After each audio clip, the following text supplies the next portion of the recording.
Hi guys, welcome back to Delaware Acre. It has been a minute since I've been on camera. It's been a while. I've been doing a lot of behind the scenes stuff, just trying to organize my life, organize 2023, right? So I've got the house to myself for a little bit, and guess what? It's raining. It rains every time I record. But in the spirit of organization and just getting things together for 2023, I have to get some stuff out of my freezers. I need to make some bone broth with those chicken carcasses from that Costco chicken, rotisserie chicken video. And then I have that beef tallow that I would like to render down. I have never done that before, so I thought maybe you guys could come along with me. I don't know how well it's going to go. I'd like to use some of that tallow both for cooking and for soap making, but we'll have to see how well it turns out. So I have my big rotisserie pan going, or I have my big rotisserie, 18-quart rotisserie slow cooker and my crock pot out, and I'm going to get them filled up and get them working for me while I'm doing stuff around the house today. So let's get started. I have to get a little sip first. I don't want this out around the beef tallow because, you know, raw meat, raw beef. Look. I got the Mac Daddy roaster. Check. A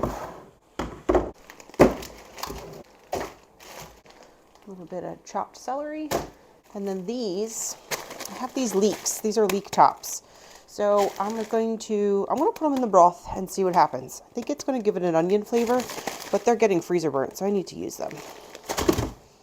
Plug her in. I'm going to put it up to 350 just to get it going. Start dumping stuff in.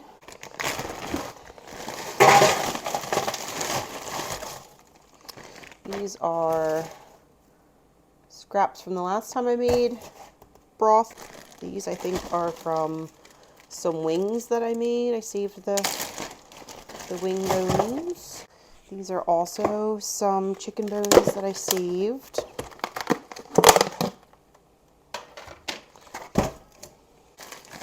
Chopped celery. And then I also have the chicken carcasses from the Costco haul. I don't know if they're ready to, I don't think they're ready to come out yet. I might have to soak them. You know what I'll do is I'll put my water in here to transfer in. So this won't fit underneath my Berkey, so we just keep a pint jar here, and then anytime we need water, we fill the pint jar up and dump the pint jar into anything. Because the kids' water bottles are taller than that, and they can't see through them all the time, so we can just keep this mason jar here because they can see it fill up, they know when to stop it, and then they can just fill their water bottles up with it. So there's our tallow up next. And since I'm using so much water in this from the Berkey, I need to refill my Berkey. So it's a whole system here.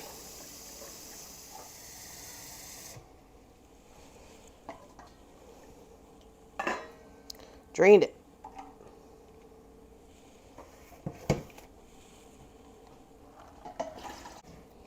See if I can do this without spilling it.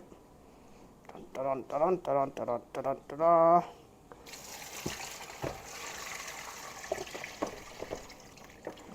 Oh, there we go. Nope, maybe not. All right, let me try. Oh, is it coming? No, I'll try two hands. All right, let's see. Maybe if I stretch it a little bit, give it a shake. Come on. Oh, there we go. It's going to show us who's boss.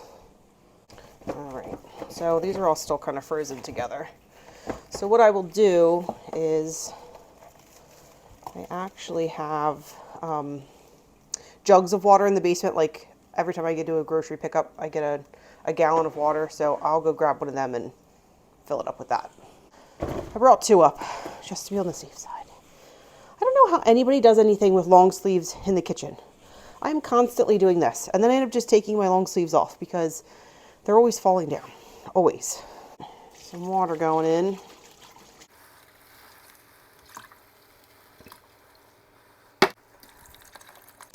Could probably fit a little bit more water in there, but I'm not going to. I'm just going to let it. It's 2 gallons plus some in there. So, and there are some onion peels and stuff in there. I am going to put those leeks in there just to see. But let me just double check on the internet and make sure that's something I'm going to like. Okay guys, Mr. Google says that they add an oniony flavor. So, just going to add this hunk in. I don't know, is this too much? Not enough? We shall see. It'll loosen it up. They kind of smell like grass to me, but I'm going to add some salt. Lots and lots of salt. You're going to think, if you're not used to making broth, you're going to think this is way too much salt. But you really need quite a bit of salt.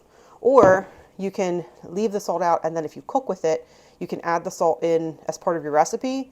I like to sip on mine. I like to do as little work on the back end. I'd like to do it all up front. So I try to put everything in here so that when I can it, I can just pop it open and drink it. Well, I warm it up and then I drink it, but you know what I mean. I give this a good stir. Actually add carrots too, but I've just recently stopped putting carrots in my broth because I noticed that it kind of overpowers. Like if you've ever put anything in the crock pot with carrots in it, everything kind of tastes like carrots. I don't know, am I the only one that tastes like that? That thinks like that? I don't know. I don't know if it's because you're using a crock pot and everything tastes the same when it comes out. Like all the veggies, like the root veggies, if you make like a beef stew, everything tastes the same. Like there's no flavor difference. So I just stopped putting carrots in here. If I had carrot peels, I would put them in here, but I don't save them because I just don't put them in my broth anymore. I usually will put more things like rosemary, thyme. I put salt in there. I usually put some peppercorns in there. Sometimes I'll throw some bay leaves in there. But these carcasses that are in here have a lot of seasoning on them already, like the rotisserie chicken does. These other chicken bones, these are wings that I made. I tried to make sure when I saved these wing bones that I didn't save anything that had any spice on it. So I made them I made like a dry rub on those that wasn't very spicy. It was just savory. And then I saved the bones, and then as you ate them, you dipped them into the sauce that you wanted to put them in. So hopefully they're pretty neutral tasting. But I am banking on that there's already a lot of flavor on these carcasses. So long story short, I am thinking that there's already enough flavor. There's already enough flavoring and aromatics and stuff in here. So I'm not going to add anything else. I'm just going to let this go. It's at 350 now. I'll probably, if I see it bubbling, I'll turn it down and then do 250 for at least 24 hours. It's going to be over 24 hours because I work tomorrow. So I'll have to deal with it when I get home from work, but I can turn it down. Do your thing. I keep my broth scrap bags and then I put them right back in the freezer. Don't judge my freezer. And then I have them for the next time I have scraps to save. Okay guys, I had to switch out of that sweatshirt and put a different sweatshirt on. So I got this for Christmas, a new little apron. It's pretty cool. You can make it go up as high as you want. So pretty cool, right? It's from IKEA. My daughter and I got matching ones. We're really cute like that. But yeah, I like how it like comes up. You like adjust it with the tie strap. It's pretty cool.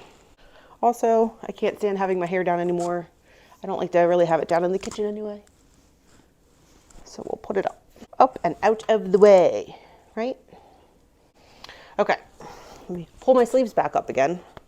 At least these sleeves stay up. I don't know how anybody does anything with long sleeves in the kitchen. And I never see anybody pull their sleeves up, but that's just me. My cutting board, I'm actually gonna use this side. I have all my tallow here, a knife here, and I'm actually gonna put the crock pot insert right here in the sink. Cut it, toss it in. So here we go. Never done this before. Probably have gloves on. Maybe I will. My hands don't get all gooky like they did with the chicken. All right. Also, when you're putting gloves on, the whole point of the glove is to keep whatever you're touching off of your skin. So cover your watch. Cover your watch, people. Nurses, cover your watch. Butchers, if you have a watch on, cover your watch.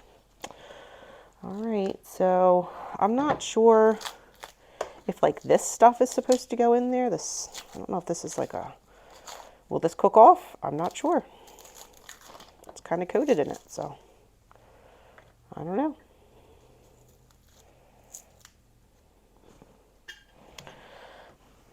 Everything that I watched and read said about 1-inch cubes. So here we go. I'm doing mine in the crock pot. I don't know. Is that supposed to go in there?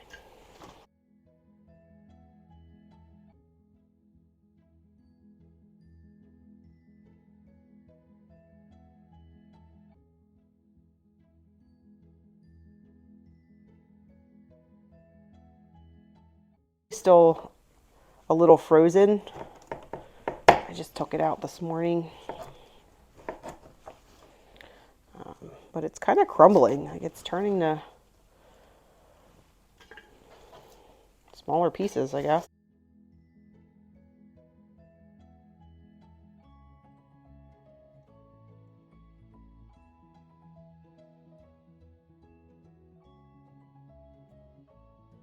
Is probably about 3/4 of that tallow.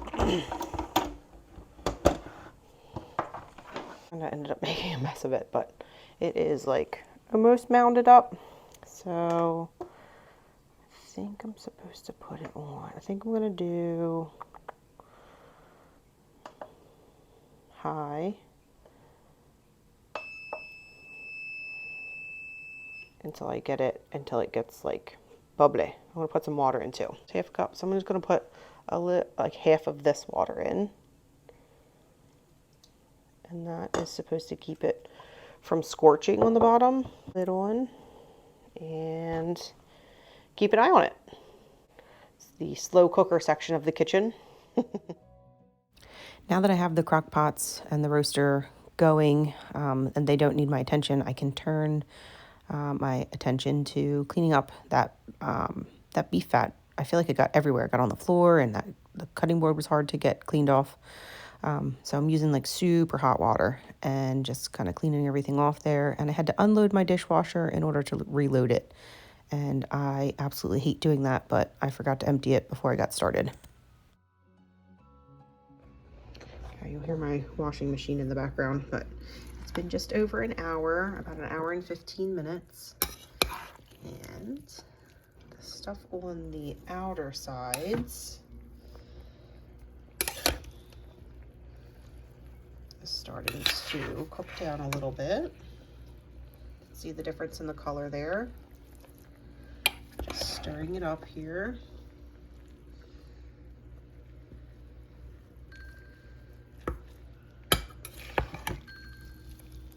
See the difference there?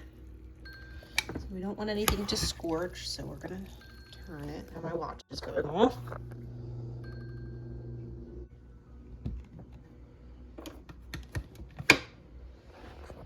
We'll see you in about another hour. Okay, here is the broth. Oh,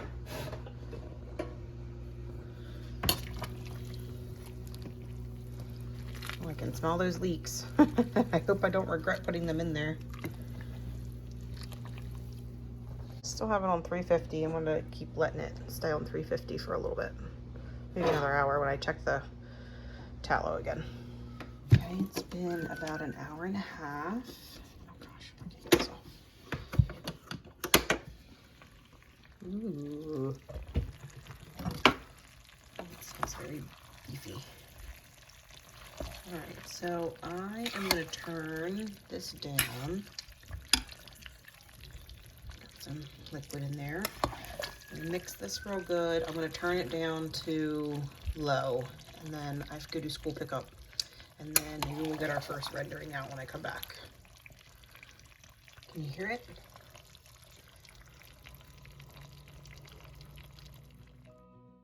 Okay, we're back from school pickup, and it looks like we're able to get the first rendering out of this fat. So I'm using just my husband's coffee filter and a mason jar with a little sieve on it, and just gonna start scooping it out. Taking my spoon and letting some of that go in.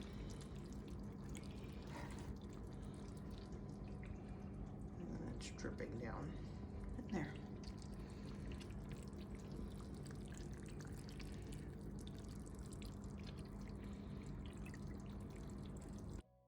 After a few scoops with the spoon, I realized I could probably switch to a ladle, and this is a small ladle, but it ended up working out okay. So I got about half a quart jar, so about a pint size jar. I switched the mesh sieve out for my canning funnel with a coffee filter in there, and it's working. So this is, remember this was mounded up, now it's down really far. It definitely has a beef smell to it, so this will be interesting if I use it for anything, but we'll put the lid back on and let it keep doing its thing. And then there is the broth over here. This is a different spoon too, by the way. Smelling good. All I can smell is the beef, so I'm hoping, oh, excuse me, hoping that hopefully it won't be overpowering with this beef smell. So see you in a bit. It's several hours later, and this was making quite a mess, so I put some paper bags down. I have 2 almost quart size jars back there. The funnel that I was using, it starts to touch the tallow when it gets to be right about here. So I have, I'll have like 3 3/4 jars. I'm gonna get ready to, I'm gonna dump this into, I'm actually gonna put it into a different jar because I think this might have, what's in here, left in here may have more of a beef flavor to it because that stuff is like cooking in it. So I'm gonna do a separate jar for this stuff. So that's what it starts to look like after it solidifies. So I was taking this and dumping it back in here to remelt, but I'm just gonna toss it. I'm tired of doing it at this point, and it's been about 8 hours. Fresh coffee filter in here, because I don't have cheesecloth. This is gonna be really hot still. Yeah, this has like a very beefy.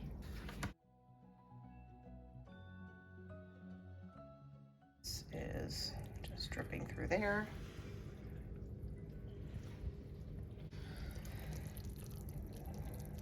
These are quite some cracklins. What I do is put this in here like that. Then I'll get the big solids.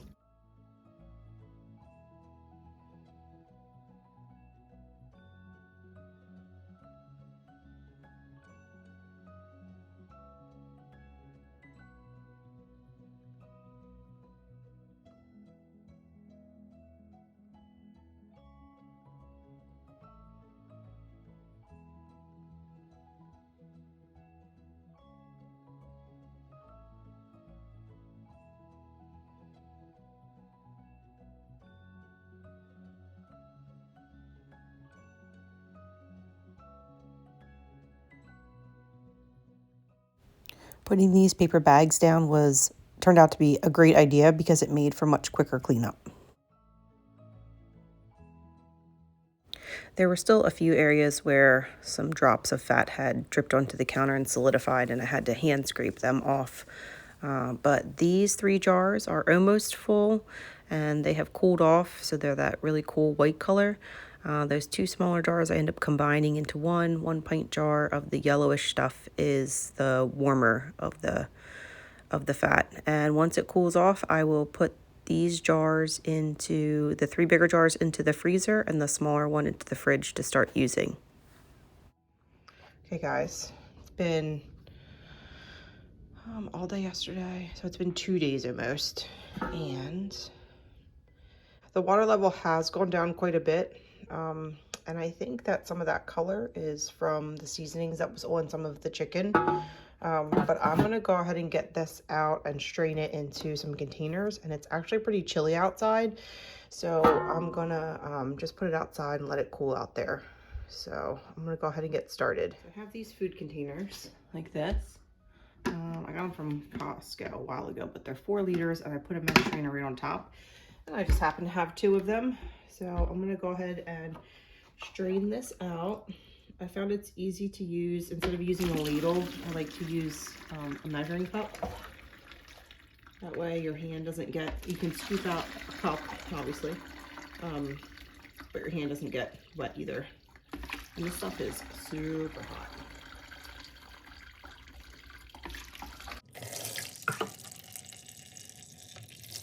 So I do have a bowl I will put, it has some rather long bones in here.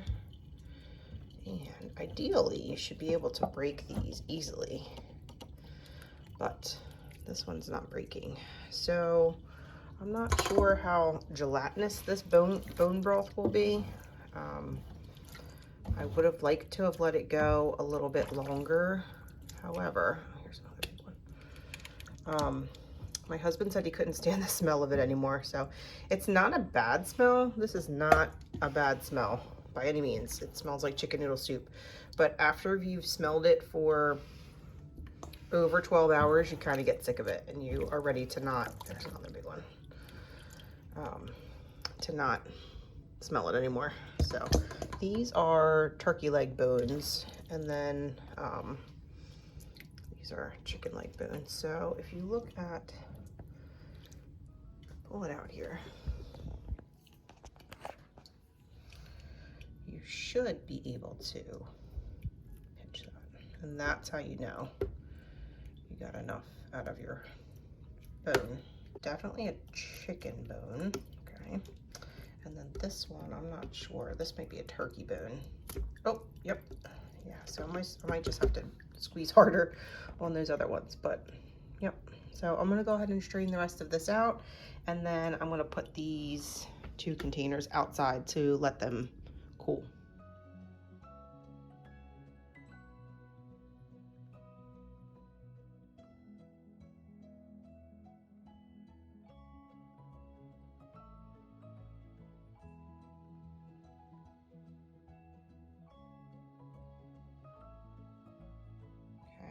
Got 3 liters in this one. This is a ½ gallon. This is the bones. This is the stuff that's left over. If I had chickens, I'd give this to chickens. If I had a dog, I'd give this to a dog. But since I have neither, and you're not supposed to compost this, I'm just gonna throw it away. This is the mess that is straining broth, and just a little extra here. So I'm gonna put these outside.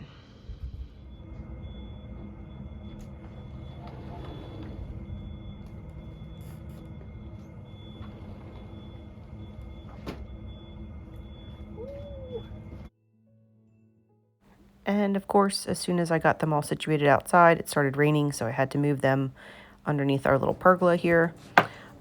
We had chicken this night for dinner, so since the roaster was already out and already had chicken-ish stuff in there, I just decided to go ahead and cook our dinner in the roaster that night. One less time of having to wash that roaster pan. So we just did drumsticks this night, and I used some seasoning, some salt. I'm not sure if I did pepper, but I did salt, onion, garlic, and a splash of paprika too.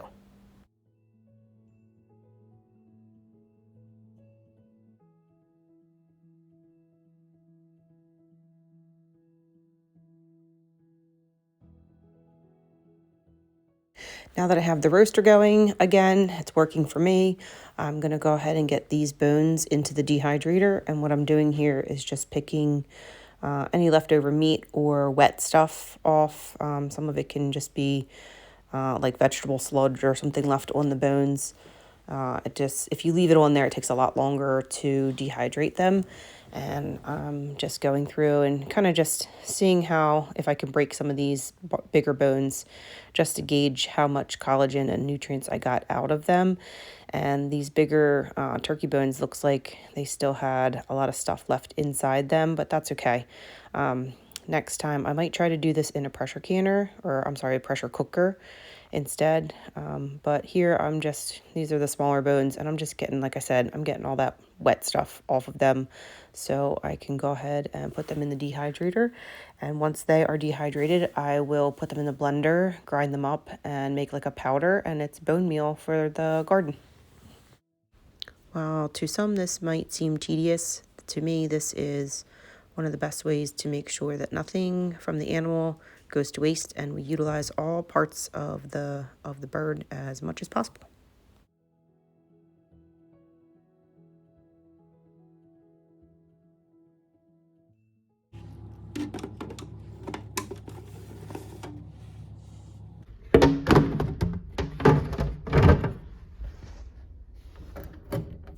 After about 2 hours in the dehydrator, you can see the bones are very brittle, and I'm able to just break them with one hand. Put them into my little blender cup here, and it's actually it's pretty satisfying that you can take a bone and just smush it between your hands. There's a lot of stuff left inside. Like I said, these bigger bones, I don't think I got as much out as I usually do. Just because it was such a big batch, I could have probably let it keep going. But that smell after a while, like I said, it gets a little overwhelming, a little overpowering. Now that it's been a little bit of time, I'm able to scoop off a lot of the fat now that the broth has cooled off. And I'm going to use some of this fresh broth to make rice for dinner this night. And the remaining broth will go into the fridge until I can figure out if I'm going to can this or freeze it. It's now been a couple of days since I've started this project, and I'm trying to figure out with my work schedule when I can get this stuff in the canner. After a day in the fridge, the fat solidifies on the top. It's much easier to scoop out. I have already done one of the large containers and put it into these smaller jars. The quart jars will go in the freezer, and I will sip on the smaller pint jars throughout the week. Okay, guys, it took a few days, but we got a lot of jars put up between the beef fat and the chicken bone broth. I wanted to say thanks for hanging in there to the end of this video. I appreciate you spending your time with me. And until next video, take care. Thanks for watching. Bye.